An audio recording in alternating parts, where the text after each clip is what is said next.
Hey guys, welcome back to Cultivating Fire, the channel dedicated to giving you the tools and motivation you need to take some risk and chase those ambitions and find that passion in your life. How? A little bit of education, and of course a whole lot of entertainment along the way.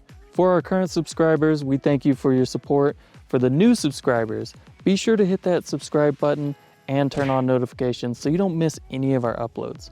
I mean, we cover a wide variety of topics on this channel, not just stuff about the van, although that is our primary focus right now because, you know, we travel around living in a van, but there'll be more stuff on the way.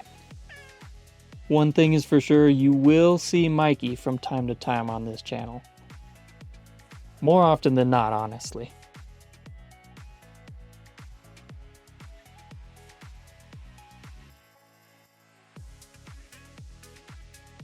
So this early in the video, you might be wondering, why am I on the roof of the van? Well, that's today's topic, our Starlink. So before we jump too far into this review video, I do want to give a demonstration of how easy it is to set up this satellite. I took the liberty of bringing everything up here already. It is in frame, right? Yeah. Okay, so we got our 75-foot cable here. It is hooked into the router, which is plugged into one of our outlets, 120 volt. We got our stand and our satellite. So we're gonna feed up our cable through this hole. Let me see if I can get a close up here. There is a groove that you're gonna slide. And of course, I picked a terrible angle for this, but you're gonna slide it into that and set it down in. Let's go ahead and push up on the wire to make sure that the plug is secure. And then I'm gonna step out of the way and we're gonna watch it do its thing.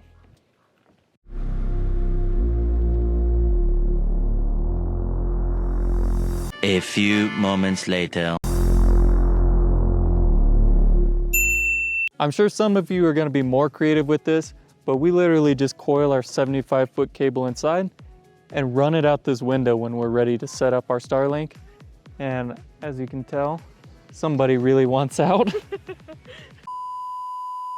So we're going from the satellite down this cable through the window to, and if Mikey wasn't in the way, our router here, which we just have Velcroed to the countertop and then run directly to 120 volt outlet. All right, so you've seen how easy it is to set up our Starlink, but how do we like it and what sort of speeds do we see every day? As far as the app goes, it's pretty sweet if I'm being honest. You can look at your statistics here. You can see when you're having outages, check the times that they've been out. You know, we're in a heavily treed area and luckily we're not having any sort of obstructions.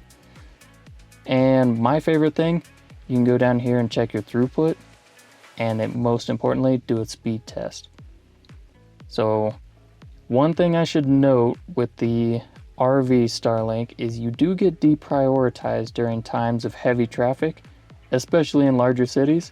As you can see, we are not in one of those cities right now.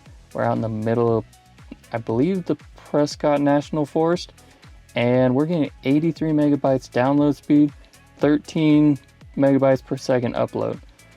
Unless you're doing some high intense gaming or like video chatting with multiple people and watching videos at the same time, I think you're going to be okay with that. As for storing the satellite, you use the app for that as well. You go down to settings, scroll down till you see stow. Stowing will tilt your Starlink for storage or shipping. This will interrupt your service until you unstow it. I'm not going to click that right now because it takes forever to connect out here in all these trees, but basically you would just click stow.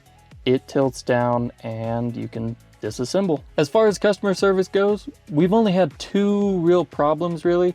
One was not on us, it was just bad connection. I think 30,000 other people experienced this issue and it only lasted for an hour or two before it was resolved. Basically, the dish wasn't connecting to the satellites, nothing we could really do about that, and it was resolved pretty quick. Now, the other story, which you might have heard about in our van life stories too, I ran over our satellite dish. I take full responsibility for that one. We were in a rush. We weren't used to having Mikey yet. He wanted out, so I was more worried about him. Leaned it up against the back tire. And when we took off, there's a loud crunch. I didn't know what it was. Tried to drive a little bit more, and even more of a crunch. Long story short, it was absolutely totaled, and we had to go through customer service to order a new one. On the positive side, we were able to get a refurbished satellite dish at about half the price of a new one, so that was a fantastic deal. The downside though, Starlink does not have any customer service representatives that you can actively call, and when you put in a claim, it sends you directly to a chat. And I don't mean a chat with another person per se. It's more of a chat with an AI. We put in a claim saying that the dish was destroyed, and the bot told us, oh, sorry for your loss. We'll send you a new router and a 75-foot cable.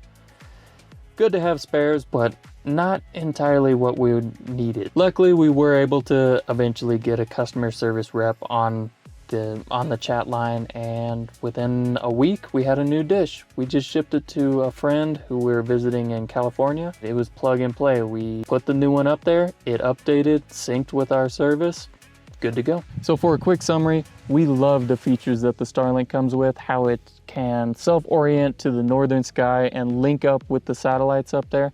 And I didn't mention this before, but it actually has a snow and ice melt feature. So if you're in a climate like we are right now where you have the potential for snow, as it piles up on here, the satellite dish actually heats up and melts that off. We're fairly happy with the speeds. The two of us traveling in this van, we literally could not live without the Starlink. More on that in another video. I'll link that either up top here, but definitely down in the video description.